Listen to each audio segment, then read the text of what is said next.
Good evening, cult members, and welcome to Pop Culture Cult. I'm Sean. I'm Janice. And this is going to be our non-spoiler review for The Kingdom of the Planet of the Apes. The Kingdom of the Planet of the Apes. Longest title ever. I will start by just saying there's never been a nomination for the Apes movies for CGI. For special effects. Why? There is a monkey, there's an orangutan on a horse with a human hanging onto him.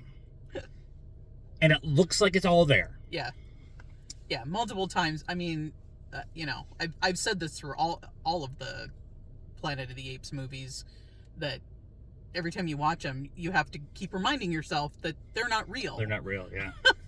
Because, I mean, I'm sure that there are some scenes where, like, it is a person in a suit, and then they might do something with the face or whatever. Yeah. Just because, I mean, this isn't a spoiler, but there's one scene where Noah, who is the main character, main monkey, is actually laying kind of on his belly, and the bad monkey is grabbing him and pulling him. And it's like, I think that was probably like a person in a suit. See, I took it as the one where he's bleeding from the mouth.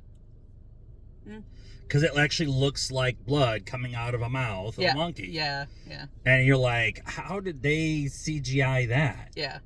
Have to watch the director's cut or the the special effects cut. This movie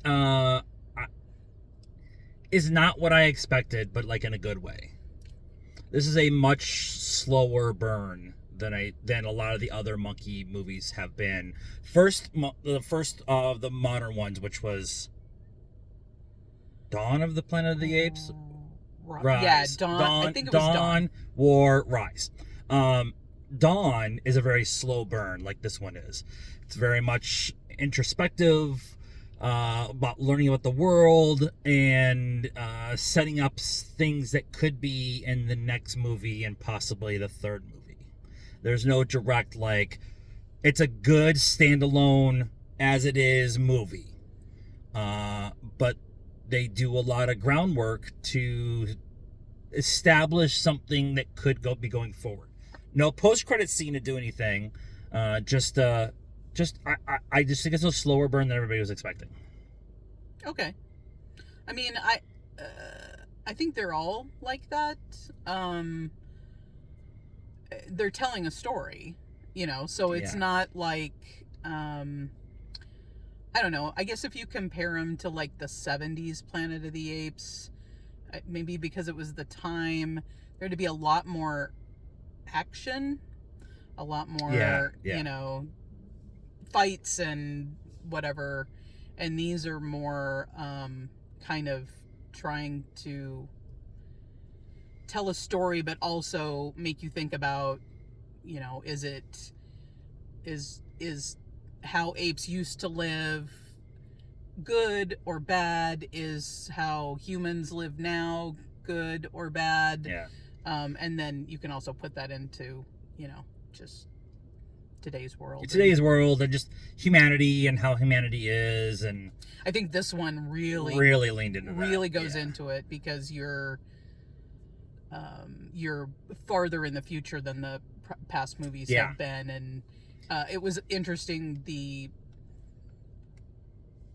mythifying, is that a word, of Caesar and who he was and what he was about, and like the symbol from the window of the room where James Franco's character, and I can't remember what his name was in the movie, kept him as a small chimp, has become like a cross to Christians today, and it's very interesting that what the future has done to several times they invoke the name of Caesar in multiple different versions of what that could mean, as a leader, as a holy person, as a deity. It's very interesting that they went that direction, which I think I'm okay with. Like, I really love that kind of conversation of, it starts off by saying